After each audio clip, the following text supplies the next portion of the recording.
है आप सभी का एक बार फिर से ज्योग्राफी विद रहमान सर के यूट्यूब चैनल पर। आज हम बात करने जाएंगे MA MSc geography previous year के 2023 के प्रश्न पत्र principle and theory of economic geography यानी कि आर्थिक भूगोल के मूलभूत सिद्धांत जो प्रश्न पत्र चलता है प्रीवियस में या फर्स्ट सेमेस्टर और सेकंड सेमेस्टर में, उनकी बात करेंगे। एमए प्रीवियस का पेपर है ये। महत्वपूर्ण प्रश्न पत्र संभावित 2023 कौन कौन से प्रश्न आने की उम्मीद है और कौन कौन से प्रश्न पिछली बार आ चुके हैं, उन सभी के बारे में आप देख रहे हैं geography with Rahman sir YouTube channel. और इस चैनल पर आपको सभी क्लासों के बीए फर्स्ट ईयर से लेकर के एमए फाइनल तक के सभी संभावित प्रश्न पत्र मिल जाएंगे ज्योग्राफी के, आप जाकर के देख सकते हैं। और उसके साथ साथ कुछ प्रश्न पत्रों के आपको हल भी मिल जाएंगे। जैसे जैसे हमको टाइम मिलता है वैसे वैसे हम जो है आपकी मदद करने के लिए तैयार रहते हैं। तो देखते हैं कौन कौन से प्रश्न इस साल आने की संभावना है। तो सबसे इम्पोर्टेंट देखिए, सभी यूनिवर्सिटी, आप चाहे किसी भी यूनिवर्सिटी के स्टूडेंट हो, सभी यूनिवर्सिटी का सिलेबस लगभग एक जैसा है और प्रश्न जो बनते हैं वो भी लगभग एक जैसे बनते हैं। इसलिए मैंने सभी यूनिवर्सिटियों के सिलेबस को निचोड़ करके इस पेपर को बनाया है। इसलिए आप इस पर पूरी तरीके से विश्वास कर सकते हैं, चाहे आप किसी भी यूनिवर्सिटी से हो। तो पहला प्रश्न है, आर्थिक भूगोल को परिभाषित करते हुए इसके विषय क्षेत्र की व्याख्या कीजिए। बहुत इंपॉर्टेंट प्रश्न है, बेसिक प्रश्न है, सबसे पहला प्रश्न है और ये प्रश्न अधिकांश बार आया हुआ है और इस बार भी इसकी उम्मीद है। नेक्स्ट है, अर्थव्यवस्था के सरलीकृत मॉडल।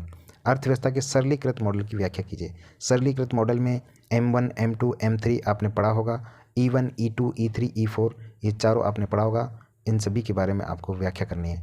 नेक्स्ट प्रश्न जो है, विकसित और विकासशील या खुली और बंद अर्थव्यवस्था में क्या अंतर होता है। खुली अर्थव्यवस्था क्या होती है, विकसित अर्थव्यवस्था क्या होती है, विकासशील अर्थव्यवस्था क्या होती है, इसके बारे में आपको बताना है। इसके बाद जो नेक्स्ट प्रश्न बनता है वो सबसे इंपॉर्टेंट प्रश्न है। ये प्रश्न कई टुकड़ों में आपको विभाजित होकर मिलेगा, ठीक है ना। इस प्रश्न को आप अच्छे से याद करके जाइएगा। ये प्रश्न ईजी है और बहुत बार आता है, आपको नंबर देने वाला प्रश्न है। विश्व में की जाने वाली कृषि प्रकारों का वर्णन कीजिए। व्यापारिक कृषि क्या होती है, वाणिज्यिक कृषि, निर्वाह कृषि, बागाती, भूमध्य सागरीय, मिश्रित, जैविक, सहकारी कृषि। इसमें से भूमध्य सागरीय कृषि और निर्वाह कृषि, आदिम कृषि, इन सभी के बारे में प्रश्न आपको अलग से भी पूछा जा सकता है। इसलिए मैंने इसको संयुक्त रूप से एक ही प्रश्न कर दिया है, यानी कि विश्व में जितने भी कृषि के प्रकार हैं उन कृषि प्रकारों को आपको पढ़ के जाना है। यहाँ से एक प्रश्न जरूर बनेगा और मैक्सिमम 3 प्रश्न भी बन सकते हैं। नेक्स्ट प्रश्न जो है वो बहुत इंपॉर्टेंट प्रश्न है। वो है, प्रश्न आया हुआ है, आएगा और आता रहता है। यह है, विश्व के ऊर्जा खनिज जिसमें पेट्रोलियम है, कोयला है और प्राकृतिक गैस है, इनके उत्पादन और वितरण और आर्थिक महत्व का वर्णन कीजिए।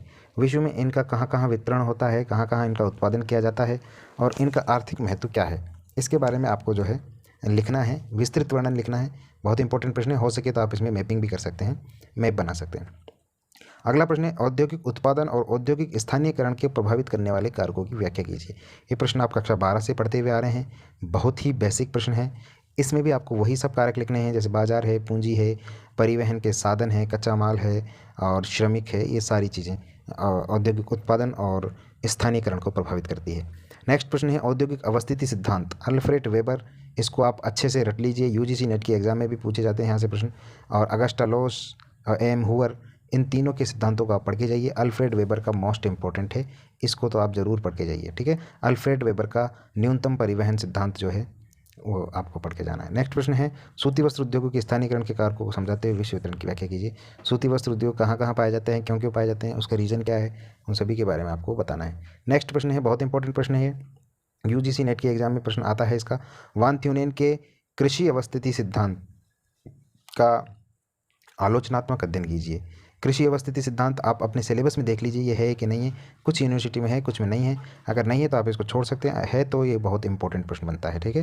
एक एमए फाइनल में एक पेपर चलता है एग्रीकल्चर ज्योग्राफी, कृषि भूगोल, वहाँ तो ये जरूर होता है, इसलिए आप अपने सिलेबस में देख लीजिएगा। नेक्स्ट प्रश्न है, वीटल सी के कृषि प्रदेशों का संक्षिप्त वर्णन कीजिए।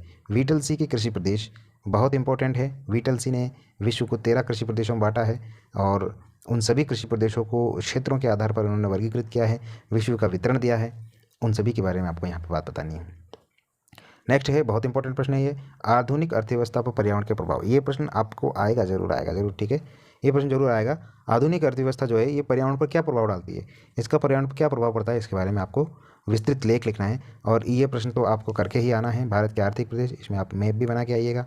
इसको मैंने बीए फाइनल ईयर के एक पेपर में बता रखा है, भारत के आर्थिक प्रदेश, भारत का वृहद भूगोल जब बताया था उसमें मैंने पढ़ा रखा है। इसको आप चाहे तो ढूंढ सकते हैं, ढूंढ करके आप उसको जो है लिख सकते हैं।